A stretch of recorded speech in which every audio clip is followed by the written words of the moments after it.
Imagine being trapped in a really crowded, just bustling city. You're surrounded by thousands of people every single day. Right, just completely packed. Yeah, exactly. The streets are loud, the markets are totally packed, but you possess absolutely no way to communicate with a single person around you. Like, not one. It's a terrifying thought, honestly. It really is. And today, we are taking a deep dive into how a tragic, very real case of total linguistic isolation back in the 1960s led to the invention of a psychological system that entirely bypasses human language. It's just a remarkable origin story because, usually when we think about major psychological breakthroughs, we picture a very, I don't know, a very orderly academic process. Oh, totally. Like pristine white lab coats and clipboards. Right. We imagine these theories being carefully constructed behind closed doors, debated in fancy journals, and eventually trickling down to the rest of us from some pristine university lab. Yeah, and that is exactly what I expected when I first opened today's source material. But, I mean, that sterile laboratory expectation was just completely shattered. Completely. We are going on a journey today that takes a stack of intensely personal notes, and I mean intense, and extracts the origin story of a unique psychological framework known as PRS, along with the broader field of conscient ecology. Yeah, and we're starting with a profound human tragedy in Macau and then winding our way through a 1960s Brazilian locker room, of all places. The locker room, which we will definitely get into. But it ends with a completely new way to process human pain. Which is incredibly relevant for anyone listening right now because we're exploring how profound clinical insights often emerge not from abstract theories, but from the actual act of witnessing the silent, invisible struggles of just everyday people. Okay, let's unpack this. Because to understand how this PRS system actually functions and what it means for how you process your own unexpressed anxieties, we have to start with the specific tragedy that made its invention necessary in the first place. Right. We need to go back to Macau in the mid-20th century. Exactly. So tell us about the Macau widow. Yeah, so this is the foundational event recorded in our sources. The notes detail the memories of a young boy named Paul who was living in the city and spent a significant amount of time observing this particular woman. Just watching her. Right. She was an affluent lady of Chinese heritage who had actually escaped the direct geography of the war in Cambodia. But escaping the physical war zone didn't actually mean she was safe, right? I mean, the sources paint this vivid, just heartbreaking picture of her isolation. It's devastating, yeah. She is living in Macau, a city where the dominant language is Cantonese, but she only speaks French and Khmer. And her husband is constantly vanishing, traveling back and forth to war-torn Cambodia. Leaving her totally alone. And she has no children, right? No children. No extended family whatsoever. What's fascinating here is the psychological trap that creates. Because she wasn't dealing with poverty. I mean, the texts explicitly note her affluence. Yeah, she wasn't dodging bullets anymore. She was dealing with a complete lack of a channel for her reality. Which brings up a big question for me. As a young kid, Paul must have been, trying to talk to her, right? Yeah. Maybe drawing conclusions from whatever broken French or hand gestures they could piece together. You would think so, but no. The source material is adamant that this was not an intellectual or linguistic exchange at all. The text actually highlights this with, 4 exclamation marks in a row. Wait, really 4? 4 exclamation marks. Paul grasped her despair purely visually. He didn't have the vocabulary to name what she was going through.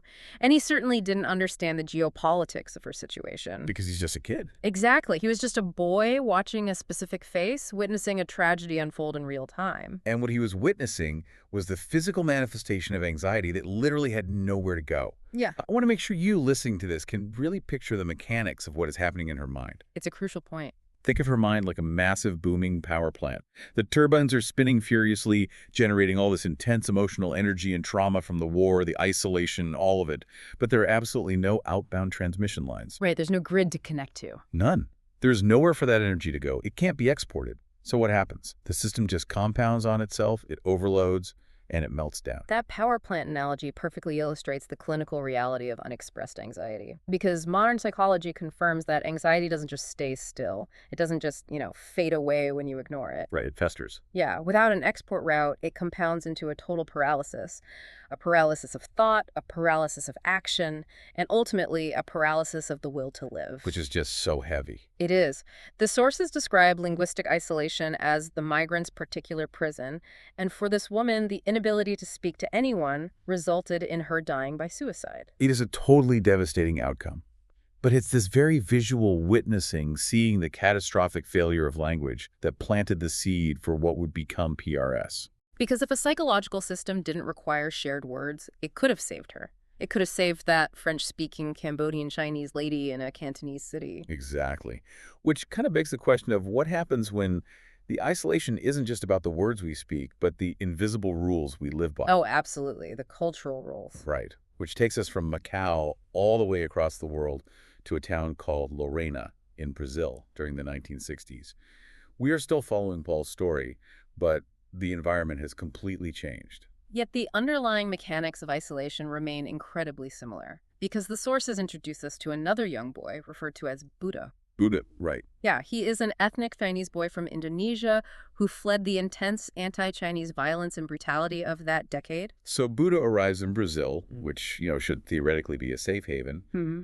but he can't adjust. He leaves the school in Lorena, and Paul later finds out that Buddha, too, had died by suicide in São Paulo. And we also learn about Paul's own brother, Peter, who didn't succumb to suicide, but was so fundamentally repelled by the new environment that he just quit school entirely. Yeah, the text says he drifted back to a neighborhood in the city center called Liberdade, near Japantown, I think, just to find a cultural baseline he could actually tolerate. Right. The text notes that Peter's struggle was a clash of values. It was a sense of inherent pride he simply couldn't surrender to the host culture. But then the source material reveals the actual specific root cause of what broke these young immigrants. And I have to say, when I read this, I genuinely had to pause. It was the physical education locker room. The locker room was the breaking point. I have to challenge this. I imagine you listening right now might be thinking the exact same thing I did. Gym class is universally awkward. Nobody likes it. Sure, it's uncomfortable for everyone. Right. But we are talking about boys who fled systemic brutal violence in Indonesia. They literally escaped with their lives. How can the requirement to change your clothes for a PE class be the thing that shatters their psyche? This raises an important question, actually, because it sounds totally disproportionate until you view it through the lens of acculturative stress. Cultures stress. Yeah. Decades after these events, anthropologists like Clervo Oberg would finally formalize this phenomenon.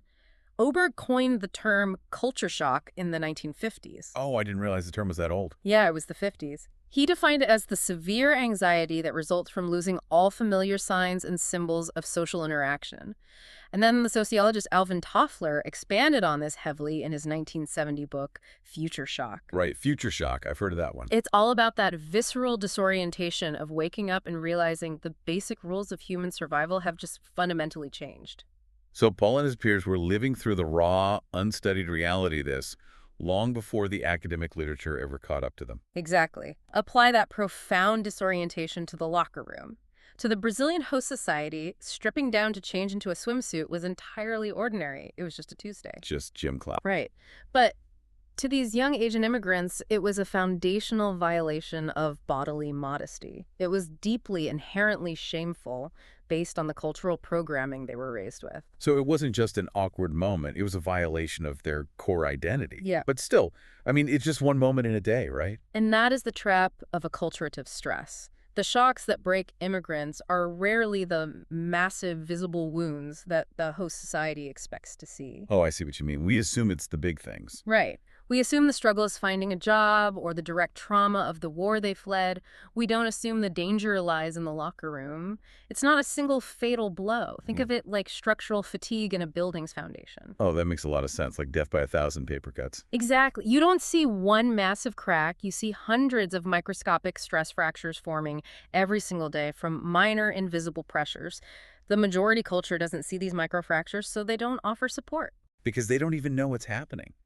And the victim can't articulate the problem because explaining that, changing my shirt is destroying my soul sounds absurd to the host culture. It sounds totally irrational to them. It sounds too trivial to justify the immense despair it's actually causing, so they stay completely silent. The stress fractures multiply. And just like the power plant analogy with the woman in Macau, that silent, unexpressed anxiety compounds until the foundation completely gives way. It's a structural collapse of the self. Yeah. But here is the narrative shift that really caught my attention. Paul is in that exact same school. He is facing the exact same locker room barrier, but he doesn't break. In fact, he thrives. He does. The notes describe Paul utilizing what they call quiet tactics to survive. Right, the hiding. Yeah, he would wait until the locker room was completely empty before changing, or he would hide in the toilet cabins to switch his clothes. Which is a form of survival engineering, sure. Yeah. But it cost him something every single time. It cost him his dignity to have to hide in a bathroom stall just to preserve his bodily autonomy. It's definitely a daily toll. Yet despite that daily structural stress, Paul not only survives, he actually breaks a state swimming record in 1964. So if these invisible cultural rules are so devastating, why did Paul manage to excel while Buddha was utterly consumed by the experience? Well, the crucial difference wasn't that Paul had some superhuman internal resilience or that he was just tougher than the others. The difference was a single person. Enter Ivan Sumak. Yes, Ivan. Ivan was a Hungarian, ethnic Jewish boy attending the same school. And Ivan did something incredibly simple but profoundly impactful. He invited Paul to join his club, a place called Hibaraka. That invitation was the catalyst for Paul's survival. Here's where it gets really interesting. Think about what Ivan actually represents in this psychological ecosystem. Ivan wasn't just a friendly guy saying hello in the hallway. Ivan was a human adapter plug. A human adapter plug is the perfect way to conceptualize it. Right. Because Paul has all this potential, all this latent energy, but he literally cannot connect directly to the main power grid of the Brazilian host culture. The prongs just don't fit. The culture shock is way too extreme. So Ivan provides the interface. Exactly. Ivan brings Paul into a highly specific environment, the swimming pool at the Hebraica Club. And why is that important? Because in the water, Paul's body can do something that the surrounding culture universally understands and celebrates. He can swim incredibly fast. And swimming is entirely nonverbal. It relies on the universal laws of physics, not the invisible rules of Brazilian social etiquette. Right, you don't need to know the slang to swim fast. Exactly. Having that one bridge person, someone who guides you into a space where you are allowed to succeed on your own terms, is often the singular barrier between survival and tragedy. We drastically underestimate that, I think. Yeah. The literal life-saving power of providing a channel for an outsider. Ivan gave Paul the export route that the Macau widow never had. Which brings us to the most crucial part of this deep dive. We have these vivid, just haunting memories. The isolated widow in Macau, the tragic loss of Buddha, the quiet indignity of the locker room, and the life-saving bridge provided by Ivan. It's a lot of intense material. It is.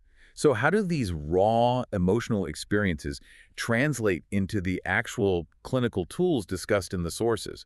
We keep mentioning this PRS system. How does it actually work? Like, if I'm sitting down with this framework, am I just drawing a jagged red triangle because I'm mad at my boss? No, it is far more sophisticated than just doodling your feelings. The sources describe PRS as being designed backwards from the wound. Designed backwards from the wound, meaning they looked at exactly how language failed these immigrants and engineered a tool to fill that specific void. Precisely. If we connect this to the bigger picture, while the sources don't explicitly spell out the acronym in the provided text, they detail its mechanism meticulously. PRS functions as a pictorial or personal registry system. Okay, so it's a registry. Right. It utilizes specific images, geometric shapes, and spatial relationships to map the topography of a person's mental state. And it deliberately entirely bypasses spoken or written language. But wait, why is it so vital to bypass language? I mean, we have incredible translation software now. We have highly skilled interpreters. Why is a visual shape-based system better for trauma than simply finding the right words? Because words carry immense cultural baggage. And forcing someone to use them can actually trigger a trauma feedback loop. A feedback loop. How so? Well, consider the locker room again. The core emotion there is shame. Bodily shame stemming from a cultural collision is arguably the most difficult human burden to speak about. Oh, yeah. So if you sit a patient down in a clinical setting and demand that they verbalize that shame to speak it out loud to you, you are essentially forcing them to strip down and expose themselves all over again. Oh, wow. That is powerful. The demand for verbal vulnerability forces them to recreate the exact exposure that traumatized them in the first place. Exactly. For deep-seated, culturally complex trauma, words are a trap. They create friction. The visual architecture of PRS allows a person to externalize their internal pain, to map out their anxiety through shapes and visual weight without ever having to endure the vulnerability of speaking a single syllable. So it provides an immediate outbound transmission line for the power plant. Yes. PRS is the exact channel that the woman in Macau desperately needed. And what's wild is that the sources don't stop at just individual therapy tools. They outline how these visual witnessing experiences birthed a much larger framework referred to as consciencology. Right, which takes it to a whole new level. Yeah. And what strikes me is how the text frames this. Consciencology isn't just a passive study of the mind. It is described as turning the raw, accidental act of witnessing into a highly trained, rigorous discipline. It elevates the act of observation entirely. Consciencology, as framed by these notes, suggests that being a visual witness to another person's silent struggle isn't just a byproduct of being in the same room, it is a clinical and moral responsibility. And the notes provide a stark example of this with a brief mention of the May Sai Inferno. Yes, a terrible It tragedy. really was. This was a tragedy where Burmese girls were trapped on a rooftop during a fire. And the text points out a chilling parallel. In Macau and in Maasai, the world's lingua francas, the dominant, powerful languages we all rely on, completely failed those victims in their final moments. They were useless when it mattered most. Completely useless.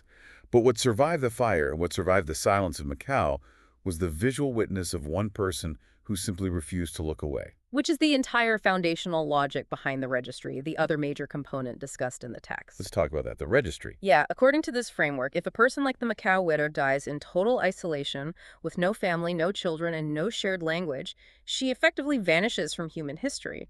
Her pain is entirely erased. She just disappears. Right. So what does this all mean? When you strip away the clinical terminology, what is the ultimate mission of building PRS, of formalizing consciencology, of maintaining this registry? The notes summarize it beautifully. The ultimate purpose is the keeping of people. The keeping of people. Wes, by painstakingly recording the visual memory of the Macau widow, by ensuring that the boy from Indonesia is remembered by his actual history, not just the tragedy of his end, this psychological system does something incredible. It gives them their voice back. It retroactively gives them the channel, the voice, and the validation that they were so violently denied while they were alive. It is a profound act of clinical restoration. It's incredibly moving. It takes the absolute depths of human despair and engineers a highly structured way to hold on to the people who suffered it. It really is a monument to them. Yeah. So let's bring all of these threads together for you listening right now.